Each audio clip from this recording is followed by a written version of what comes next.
In this video I'm going to be showing you my newest acquisition, telling you how it's going to change my video production on YouTube, hopefully forever. So join me, roll credits.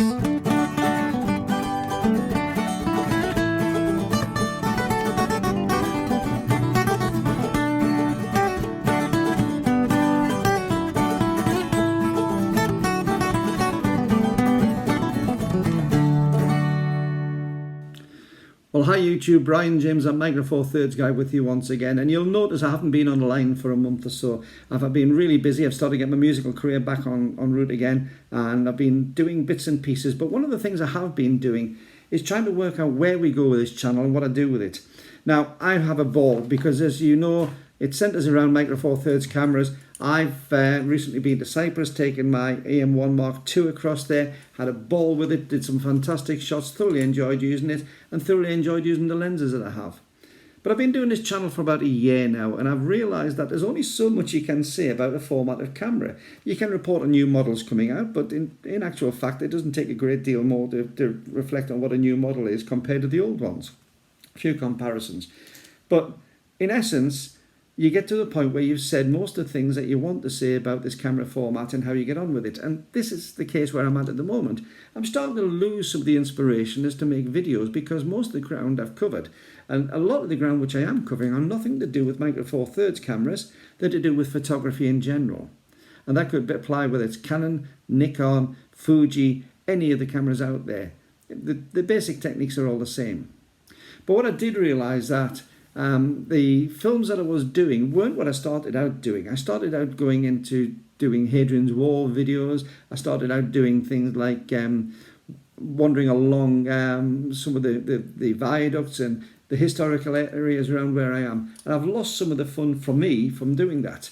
Now, it's interesting that doing a review video on a 45mm f1.8 lens gets me considerably more views and more ad revenue than going off and doing a review of Lamley Viaduct, for instance.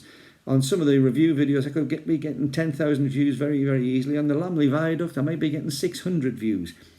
The difference is I'm losing some of the mojo as to why I actually started doing these videos. So I bought myself something which is hopefully going to bring some of that mojo back. Because what I have noticed is I don't put a great deal of time behind the video part. I'm a photographer. The videography does tend to be a means to an end to get something on YouTube to talk about my photography. And I've realised that I want to be putting a little bit more time and effort into doing the videography side. Now, having really good gear, something like the G9 or the EM1 Mark II that I've just shown you, they've got some fantastic results when you're shooting video on them. And using some of the lenses I've got is great. But sometimes it's a pain in the proverbial, it really is, and I want something a little bit easier. And that's what's happened when I've been evolving into doing some of the videos in the car, when I'm just sitting in the car and doing some of my talking head videos. I've used my iPad in the car to be able to do my talking head videos to it, and it's really good insofar as being easy to set up, easy to get a video, nice easy editing software on it. And I am finding that these fantastic little pieces of kit, whether iPads or an iPhone or whatever smartphone or tablet you use, they've got some amazing capabilities for doing high definition video editing, for doing high definition sound recording and editing, which you wouldn't have believed would be possible even 5 or 6 years ago. So I'm starting to use my tablet an awful lot more. And to that end, I want to go out there and take some videos where I'm out and about in the field. Now, carrying a camera is great, but if I want to do videos pointing myself, something like this is a little bit awkward. Trying to get this so that you can actually do selfies on it. It's heavy, it's ungainly, it's great quality. It also doesn't have the stabilization. Although you do have 5-axis stabilization in most of my cameras, it's not really good for doing this sort of work. Either do a selfie to it or to do a walking video out in the wilds. But I've got a great camera for it. I've got something which will do 1080p high definition, 25, 30 frame very, very easily. It's called an iPhone. I've got an iPhone 8 here. And the cameras on them are so good in comparison to what they used to be a few years ago. You can get some fantastic results. And some of the best videos I'm seeing on YouTube do tend to be done on smartphones. So to that end, I bought myself one of these. This is the DJI OM5. This is the current version of the OM5 Gimbal. because one of the things which I've noticed is the really good shots are using gimbals. So I bought this. It's a reconditioned one, cost me about £80 as opposed to about £140 for the full price. And I've been really interested to see what it's like. Now, all the boxing has been done. I've unboxed everything. And I found that the whole lot, although it was refurbished, was beautifully packed. It was basically a brand new item. The instructions are all here, perfectly uncreased. It hasn't been used as far as I can see. And if it has been used, I don't know how, because it's immaculate. Everything was in it. So what have we got in this selfie stick? Well, first of all, we've got the selfie stick itself. And this is the OM5. This is the one that's actually got a selfie stick in it. So when I'm talking about selfie stick, it does extend into a selfie stick itself. But it is a standard gimbal. So the same as the previous ones. My son's got the OM3, so a couple of generations before this, and he swears by it. He thinks it's fabulous. So we've got the gimbal. We've got the, I'll lock that back down again. We'll come back to that in a moment. There is a small tripod, and these use a standard 1/4-inch mount on it, which is fabulous. So I can use the tripod, or of course, if I want to mount it onto a normal tripod, it's exactly the same fit, and I can do that on any of my tripods. That came with it. A nice little neat bag. Now, I've been told by my son, don't use the bag very much. The bag's great for keeping it clean, but it doesn't give it really any protection. It's very thin.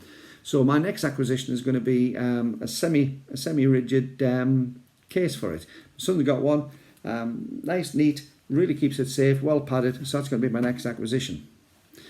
Now, to make it different to my son's, it has a magnetic mount on it. And this magnetic mount literally just slides onto the camera, onto the phone. We're near enough centre it on the phone. And if you look on the back, there is a small locking piece. If I open the gimbal up, there's a small receptor on there. So if I put the two together, put it on, it's perfectly, it will match up straight away, and that's it set. You have to put the software on. Now, I've been onto the DJ site. On the instructions which come with it, the quick start instruction guide, it comes with a barcode, a QR code, which I'll not put up to there too quick because it'll get picked up by there. But that brings you straight onto the site for the software. The software talks to it through Bluetooth. So I've already installed it on. If I hit the DJI icon on there, it's on. And if I press and hold the little button on the side, that's switched the DJI on, and it's got it working. That's brought it up onto the software, and if I can show you the software there, you can see it's on that. And this is neatly connected on. You can see the camera on there. Controls wise, I'll take you through the controls. There's an on-off switch up on the top there, which I just pressed and held for the on-off. There's a record button. If you look, watch the little record dot on there. If I press the record button, it's done through Bluetooth. And that's put it in record mode. Switch it off. I can do all sorts of things on this one. This little button, if I double click it, puts it in the portrait mode. Sorry, landscape mode, then portrait mode. So it allows you to change your mode. You can't even do it when that's stopped. There's a joystick, which would normally, of course, this would be pointing towards me, and I would have the thumb at the joystick. And this allows me, I'll just put it that way around, I can bring it up and down, left and right.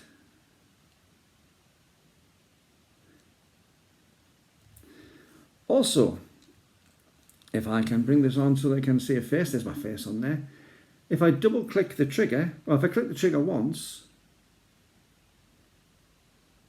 it will do facial recognition. So as I'm moving across the screen, you'll see that the camera here, the phone, is trying to track me. Press it again to take it off. And if I double click it, it'll put the phone to a known datum point. So a centered point on the phone.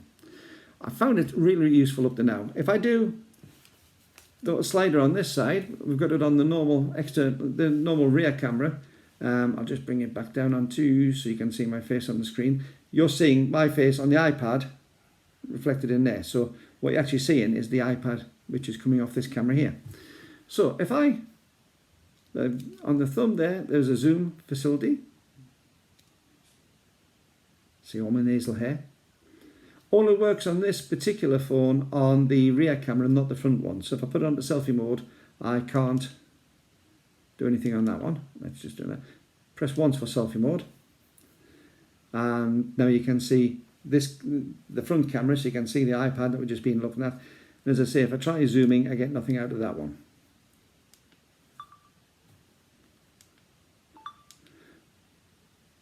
So I'm going to flick this around, bring this back onto myself. And I'm now recording on the camera itself on the phone. So I've got whatever I can see through the front camera is coming out in this. I can't zoom on this one on the iPhone 8, it doesn't allow me to. But what I can do on this one is by pressing the trigger on the back just once, it'll lock onto any face in there and it sticks on there. So I'm now I'll show you the video from the iPhone. So if I move side to side, I'm keeping my hand still, I'm just moving myself around, up and down, it's going to follow me, and it's really good facial following on this. I'm really impressed with it. By pressing it once again, switches it off. Very, very easy to use. The construction of it I'm really impressed with. I'll just stop recording that one for a moment. So this is going to enable me to go out in the field a lot more and do all sorts of things with it, which I'm really looking forward to. My son, as I say, has the version 3 and he swears by it. There's been a lot of improvements in that. And you can do all sorts of things in the menu. In the software menu on this, you can change lots of things. You can put it so there's the artifact, you can change the resolution. I generally tend to shoot in 1080 and 25 frame because I'm in the UK. I like 25 frame, but you can set it to 30 frame, 1080p, so it's really good on that. You can set some of the artifacts on so it'll come on. You can change the sensitivity of the thumb joystick on this so it'll pan more gently or more aggressively, whichever way you want it to do. There's lots of little bits and pieces on it. Drawback on this has been, when I first switched it on, the amount of menus and sample videos that I kept on getting up. It's been a bit of a pain on the software to get rid of them. There is a switch in there. If you keep on getting bothered by the tuition menus, you can switch them off. But it took a few seconds to learn how to do that. The menu is part of this software and it's on the screen anyway. So do you use a gimbal? Do you find that the gimbal is easy to use? Do you enjoy using it? Because to me, as I say, it's a new field. It's something which I'm going to be going into. And I'm going to be looking at what we have on this. I think it's going to be a very, very useful addition. I love the fact you can put it on a tripod, and with our facial tracking, it means I can set it up. If I'm doing something, I can set it up without having to use my hands. And as I move around, it's going to follow me on that. So if I'm going to do some sort of talk to video and I'm going to move around, it's going to do it on that. I think the quality of recordings on iPhones and on iPads is getting fantastic these days. So I've got no worries about the quality of it. I just think it's very easy. Now I did say about the about having to carry a heavy camera around and trying to do selfie. Well, this is sitting in my hand. It's not a problem at all. I'm going to put the facial recognition on again. I've got it in selfie mode, and as I'm talking, it's very, very easy just to hold it. It's not on selfie stick. And if I look at the way that I fill the frame up, this is literally, if I sort of show you, I've got a very bent arm. This is literally a foot and a half away from my face, if that.